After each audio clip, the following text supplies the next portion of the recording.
നമസ്കാരം. ഇന്നത്തെ ഈ പുതിയ വിശകലനത്തിലേക്ക് എല്ലാവർക്കും സ്വാഗതം.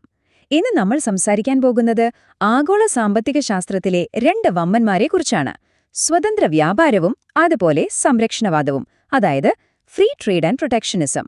ഒരു വശത്ത് യാതൊരു അതിരുകളുമില്ലാത്ത തുറന്ന വിപണിയെന്ന ആശയം, മറുവശത്തോ സ്വന്തം രാജ്യത്തെ സമ്പദ്വ്യവസ്ഥയെ സംരക്ഷിച്ചു നിർത്താനുള്ള പ്രതിരോധ നയങ്ങൾ. ശരി, ഒട്ടും വൈകാതെ നമുക്ക് ഈ വിഷയത്തിലേക്ക് കടക്കാം, അല്ലേ? വളരെ ലളിതമായിട്ട് തന്നെ ഇതിനെക്കുറിച്ച് നമുക്കൊന്ന് മനസ്സിലാക്കാം. അപ്പോൾ ഇന്ന് നമ്മൾ പ്രധാനമായും കവർ ചെയ്യാൻ പോകുന്ന കാര്യങ്ങൾ ഇവയൊക്കെയാണ്. എന്താണ് ഈ വലിയ വ്യാപാര തർക്കം? എന്താണ് സ്വതന്ത്ര വ്യാപാര കാഴ്ചപ്പാട്? അതുപോലെ തുറന്ന വ്യാപാരത്തിലെ അപകടങ്ങൾ എന്തൊക്കെയാണ്? എന്താണ് സംരക്ഷണവാദത്തിന്റെ കവചം? ആ സംരക്ഷണത്തിന് നമ്മൾ കൊടുക്കേണ്ടി വരുന്ന വില? പിന്നെ ഒടുവിലായി ഇവ തമ്മിലുള്ള ആ ഒരു സന്തുലിതാവസ്ഥ. ഒന്നാമതായി, വലിയ വ്യാപാര തർക്കം. ആഗോള സാമ്പത്തിക ശാസ്ത്രത്തിന്റെ ഹൃദയഭാഗത്ത് നടക്കുന്ന ഈ രണ്ട് ശക്തികളും എന്താണെന്ന് നമുക്ക് ആദ്യമൊന്ന് നിർവചിക്കാം. ഈ രണ്ട് ആശയങ്ങളെയും നേരിട്ടൊന്ന് താരതമ്യം ചെയ്തു നോക്കാം. ഇതിലൊന്നാമത്തേത്, അതായത് ഇടതുവശത്ത് കാണുന്നത്, സ്വതന്ത്ര വ്യാപാരമാണ്. പേര് സൂചിപ്പിക്കുന്നത് പോലെ തന്നെ രാജ്യങ്ങൾക്കിടയിൽ ചരക്കുകളും സേവനങ്ങളും യാതൊരു തടസ്സങ്ങളുമില്ലാതെ സ്വതന്ത്രമായി നീങ്ങുന്നു. ഇറക്കുമതിക്ക് നികുതികളോ മറ്റു നിയന്ത്രണങ്ങളോ ഇല്ലാത്ത അവസ്ഥ. ഒന്ന് ചിന്തിച്ചു നോക്കൂ. നിങ്ങളുടെ കയ്യിലുള്ള സ്മാർട്ട് ഫോൺ ലോകത്തിന്റെ പല ഭാഗങ്ങളിൽ നിന്നുള്ള ഘടകങ്ങൾ കൊണ്ടായിരിക്കും നിർമ്മിച്ചിട്ടുള്ളത്. അതിന് സാധിക്കുന്നത് ഈ സ്വതന്ത്ര വ്യാപാരം ഉള്ളതുകൊണ്ടാണ്. എന്നാൽ വലതുവശത്ത് കാണുന്ന സംരക്ഷണവാദം ഇതിന് നേരെ വിപരീതമാണ്. സ്വന്തം രാജ്യത്തെ വ്യവസായങ്ങളെ വിദേശത്തു നിന്നുള്ള ഇറക്കുമതിയിൽ നിന്നും സംരക്ഷിക്കാൻ സർക്കാരുകൾ ഒരു പ്രതിരോധ മതിൽ പണിയുന്നു. ഇതാണ് ഇവ തമ്മിലുള്ള ഏറ്റവും അടിസ്ഥാനപരമായ വ്യത്യാസം. ഇനി രണ്ടാമത്തെ ഭാഗം, സ്വതന്ത്ര വ്യാപാര കാഴ്ചപ്പാട്. എന്തിനാണ് തുറന്ന അതിർത്തികൾക്കു വേണ്ടി പലരും വാദിക്കുന്നത് എന്ന് നമുക്ക് നോക്കാം. ഈ സ്വതന്ത്ര വ്യാപാരത്തിന് വലിയ തലത്തിൽ ചില സാമ്പത്തിക നേട്ടങ്ങളുണ്ട്. ഉദാഹരണത്തിന്, ഓരോ രാജ്യത്തിനും അവർക്ക് ഏറ്റവും എളുപ്പത്തിൽ അല്ലെങ്കിൽ കുറഞ്ഞ ചിലവിൽ നിർമ്മിക്കാൻ കഴിയുന്ന ഉൽപ്പന്നങ്ങളിൽ മാത്രം ശ്രദ്ധ കേന്ദ്രീകരിക്കാൻ സാധിക്കും. ഇത് ആഗോളതലത്തിൽ വിഭവങ്ങളുടെ കാര്യക്ഷമമായ ഉപയോഗത്തിന് വലിയ രീതിയിൽ സഹായിക്കുന്നുണ്ട്.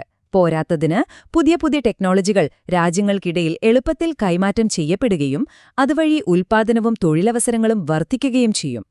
ചുരുക്കത്തിൽ, രാജ്യങ്ങൾ തമ്മിലുള്ള ഒരു അന്താരാഷ്ട്ര സഹകരണം മെച്ചപ്പെടുത്താൻ ഇത് വളരെയധികം സഹായിക്കും. എന്നാൽ സാധാരണക്കാരായ നമ്മളെ സംബന്ധിച്ച് ഇതിലെ ഏറ്റവും പ്രധാനപ്പെട്ട കാര്യം എന്താണെന്നറിയാമോ? അത് നമ്മുടെ പോക്കറ്റിലെ പണം തന്നെയാണ്. വിപണിയിൽ ലോകമെമ്പാടുമുള്ള കമ്പനികൾ തമ്മിൽ മത്സരം വരുമ്പോൾ സ്വാഭാവികമായും ഉൽപ്പന്നങ്ങളുടെ വില കുറയും, ഒപ്പം ക്വാളിറ്റി കൂടുകയും ചെയ്യും. അതായത്, ഒരു ഉപഭോക്താവെന്ന നിലയിൽ നിങ്ങൾക്ക് വളരെ കുറഞ്ഞ ചിലവിൽ നല്ല വെറൈറ്റി സാധനങ്ങൾ വാങ്ങാൻ സാധിക്കും. ഇനി മൂന്നാമത്തെ ഭാഗം, തുറന്ന വ്യാപാരത്തിലെ അപകടങ്ങൾ. എല്ലാം ഇത്രയും നല്ലതാണെങ്കിൽ പിന്നെ എന്തിനാണ് ഈ ആശയത്തെ പലരും എതിർക്കുന്നത്? അവിടെയാണ് നമ്മൾ ഈ ഒരു പ്രധാന ചോദ്യം ചോദിക്കേണ്ടി വരുന്നത്. വിദേശത്തു നിന്നും വളരെ വില കുറഞ്ഞ ഉൽപ്പന്നങ്ങൾ യാതൊരു നിയന്ത്രണവുമില്ലാതെ നമ്മുടെ നാട്ടിലേക്ക് വരുമ്പോൾ നമ്മുടെ നാട്ടിലെ കമ്പനികളിൽ ജോലി ചെയ്യുന്ന സാധാരണക്കാരായ തൊഴിലാളികളുടെ അവസ്ഥ എന്താകും? അവരുടെ തൊഴിൽ നഷ്ടപ്പെടുമോ? ഇതൊരു വലിയ പ്രശ്നം തന്നെയാണ്. ഇവിടെയാണ് നമ്മൾ ഡംപിംഗ് എന്നൊരു വാക്ക് മനസ്സിലാക്കേണ്ടത്. അതായത്, വിദേശ കമ്പനികൾ അവരുടെ ഉൽപ്പന്നങ്ങൾ സ്വന്തം നാട്ടിൽ വിൽക്കുന്നതിനേക്കാൾ വളരെ കുറഞ്ഞ വിലയിൽ മറ്റു രാജ്യങ്ങളിൽ കൊണ്ടുവന്ന് വിൽക്കുന്ന ഒരു ആക്രമണാത്മക തന്ത്രമാണിത്. എന്തിനാണെന്നോ, ആ രാജ്യത്തെ ചെറിയ അല്ലെങ്കിൽ പുതുതായി തുടങ്ങുന്ന വ്യവസായങ്ങളെ പൂർണ്ണമായും ഇല്ലാതാക്കാൻ വേണ്ടി. ഇത്തരം അന്യായമായ മത്സരങ്ങൾ വരുമ്പോൾ നമ്മുടെ നാട്ടിലെ ചെറിയ കമ്പനികൾക്കൊന്നും പിടിച്ചു നിൽക്കാൻ കഴിഞ്ഞെന്ന് വരില്ല. അപ്പോൾ സ്വതന്ത്ര വ്യാപാരത്തിന്റെ പ്രധാന അപകടങ്ങൾ എന്തൊക്കെയാണെന്ന് ചോദിച്ചാൽ, നമ്മൾ ഈ പറഞ്ഞതുപോലെ പുതിയ വ്യവസായങ്ങൾക്കത് വലിയ ദോഷം ചെയ്യും. ആഭ്യന്തര തൊഴിലില്ലായ്മ കൂടും. നമ്മൾ പൂർണ്ണമായും വിദേശ രാജ്യങ്ങളെ ആശ്രയിക്കേണ്ടൊരവസ്ഥ വരും. പിന്നെ ഇറക്കുമതി കൂടി കയറ്റുമതി കുറയുമ്പോൾ രാജ്യത്തിന്റെ വ്യാപാര കമ്മി വർദ്ധിക്കും. എല്ലാത്തിലുമുപരി അവശ്യ സാധനങ്ങൾക്കുപോലും വിദേശ രാജ്യങ്ങളെ ആശ്രയിക്കുന്നത് നമ്മുടെ ദേശീയ സുരക്ഷയ്ക്ക് തന്നെ വലിയൊരു വെല്ലുവിളിയാകാം. നാലാമത്തെ ഭാഗം, സംരക്ഷണവാദത്തിന്റെ കവചം. ഈ പറഞ്ഞ പ്രശ്നങ്ങളെ നേരിടാൻ രാജ്യങ്ങൾ എന്തു ചെയ്യും എന്ന് നോക്കാം. ഇവിടെയാണ് സംരക്ഷണവാദം ഒരു കവചമായി കടന്നുവരുന്നത്. സർക്കാരുകൾ ഉപയോഗിക്കുന്ന ചില പ്രധാന പ്രതിരോധ മാർഗങ്ങൾ നമുക്ക് നോക്കാം. വിദേശത്തുനിന്ന് വരുന്ന സാധനങ്ങൾക്ക് ഉയർന്ന നികുതി, അതായത് ടാരിഫ് ഏർപ്പെടുത്തുക, അല്ലെങ്കിൽ ഇത്ര അളവിൽ മാത്രമേ സാധനങ്ങൾ ഇറക്കുമതി ചെയ്യാവൂ എന്നൊരു ക്വാട്ട നിശ്ചയിക്കുക. അതുമല്ലെങ്കിൽ സ്വന്തം രാജ്യത്തെ കമ്പനികൾക്ക് കൂടുതൽ സബ്സിഡികൾ നൽകി അവരെ സാമ്പത്തികമായി സഹായിക്കുക, അതുപോലെ ഇറക്കുമതിക്ക് കർശനമായ ലൈസൻസിംഗ് ഏർപ്പെടുത്തുക. ഇതൊക്കെയാണ് അതിനുള്ള പ്രധാന വഴികൾ. ഇങ്ങനെയൊരു പ്രതിരോധ കവചം ഉപയോഗിക്കുന്നതുകൊണ്ട് ചില വ്യക്തമായ ഗുണങ്ങളുണ്ട്. നമ്മുടെ നാട്ടിലെ പുതിയ വ്യവസായങ്ങൾക്ക് വളരാൻ ഇതൊരു സുരക്ഷിതമായ സാഹചര്യം ഒരുക്കും. അങ്ങനെ പ്രാദേശിക കമ്പനികൾ വളരുമ്പോൾ തീർച്ചയായും അവിടെ തൊഴിലവസരങ്ങളും കൂടും. വിദേശ രാജ്യങ്ങളുടെ അന്യായമായ ഡംപിംഗ് തടയാനും ആവശ്യമേഖലകളിൽ നമ്മുടേതായൊരു സ്വാശ്രയത്വം നേടി ദേശീയ സുരക്ഷ ഉറപ്പാക്കാനും ഇത് സഹായിക്കുന്നു.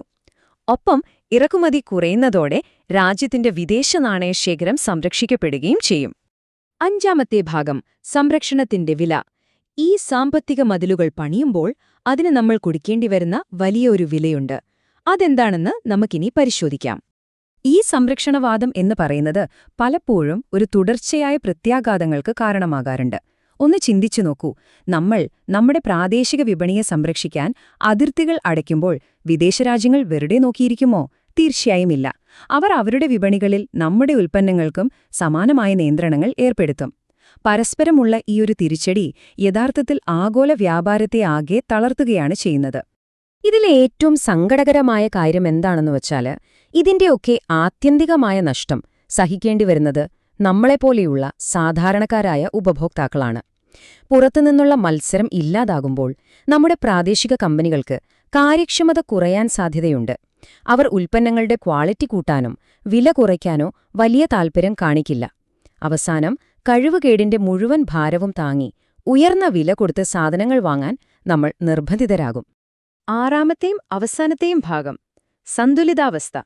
ഈ രണ്ട് വ്യത്യസ്ത ധ്രുവങ്ങളെ നമുക്ക് എങ്ങനെ ഒരുമിച്ച് കൊണ്ടുപോകാമെന്ന് നോക്കാം.